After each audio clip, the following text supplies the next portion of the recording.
लागला चालू डुबकी मारायला त्या ठिकाणी जा अडचण त्या ठिकाणी. मी नास्तिक नाही, तुम्हाला माहिती आहे, मी हे म्हणत नाही, कारण तुम्हाला सगळ्यांना माहिती आहे ज्यावेळेस उद्धव ठाकरे साहेब मुख्यमंत्री होते, मी त्यांच्या मंत्रिमंडळाचा मंत्री होतो, तर काँग्रेसचा एकमेव आमदार होतो ज्यांच्यासोबत त्या ठिकाणी मी अयोध्याला गेलो होतो. आस्था ठिकाणी आहे, पण किती आस्था, सकाळपासून संध्याकाळपर्यंत आस्थान पूजाच करत राहाल तर कर्तृत्व केव्हा करणार त्या ठिकाणी. मला तर कधी कधी असं वाटतं की शेतकऱ्याला सांगा की शेती करणं बंद करून टाका, बंद करा. काही शेती वखराची गरज नाही, शेती पेरायची गरज नाही. पैसे असेल खिशामध्ये तर वावरामध्ये एखादं मंदिर बांधा, आणि नसेलच पैसे खिशामध्ये ते एखाद्या दगडाला शेंदूर लावा साल्याला वावरात कोणत्यामध्ये, आणि दिवसभर पूजा करत राहा. जेवढी आरती जेवढ्या म्हणता येईल, जेवढे ज्यावेळी फूल वाहता येईल, जेवढं नारळ तेवढं फोडत राहा.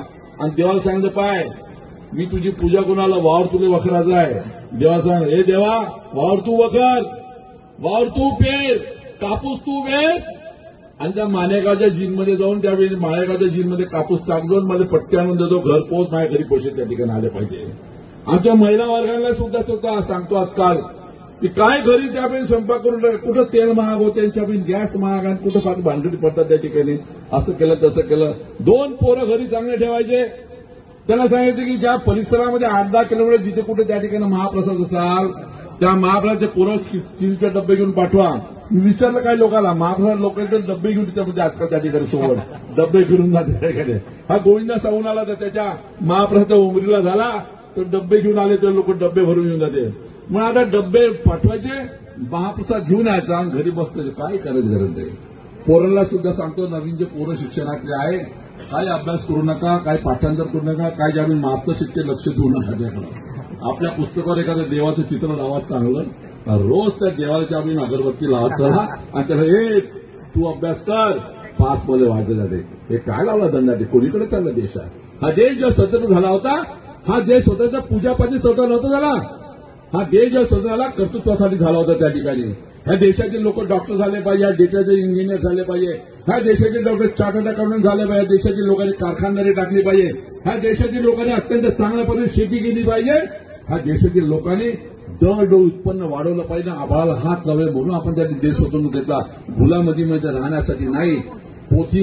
पोथी पूजा आताच विचारलं त्या ठिकाणी, मगाशी एका कार्यक्रमात गेलो होतो. एक तो महाराज येते म्हटलं त्या मध्य प्रदेशमध्ये कुठं होतो, हे देते काय देते तो रुद्राक्ष हा प्रदीप मिश्रा रुद्राक्ष येते, आणि 1 लोटा पाणी टाका म्हणते का कुठला जळ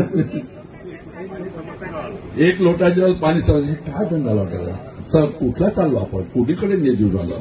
ह्या पोरांनी शिकायचं नाही का, ह्या पोरांनी त्या ठिकाणी आयुष्य करायचं का, की निव्वळ त्या ठिकाणी त्या ठिकाणी 500 रुपये महिना शेतकरी सन्मान योजनेचा घ्यायचा, लाडली म्हणजे 1500 रुपये घ्यायचे, 2000 रुपये महिने घ्यायचे, आणि राशनचं अन्न खायचं, तेवढंच जीवन जगायचं का. हे जीवन जगण्यासाठी आपण ते स्वतंत्र करून घेतला होता का आमच्या मुलांना आभाळात हात लावले नाही पाहिजे का. आमचे मुलं त्या ठिकाणी येणाऱ्या दिवसामध्ये त्या ठिकाणी प्रगत राज्याच्या सोबत आपण स्पर्धा केली नाही पाहिजे का. आम्ही त्या ठिकाणी विमानात नाही फिरलो पाहिजे का. आम्ही त्या ठिकाणी चांगल्या घरात राहिलो. आम्ही किती दिवस आपण गावामध्ये वक्र हाकलत राहावं आणि गावामध्ये पाणठेल्यावर बसून आपल्या नशिबाला दोष देत राहावं. आणि हा सगळ्या विचार करसाल तर आपल्याला ह्या महाप्रसादाच्या संस्कृती. धन्यवाद. आपण बघत होता कनक खुशी न्यूज चॅनल.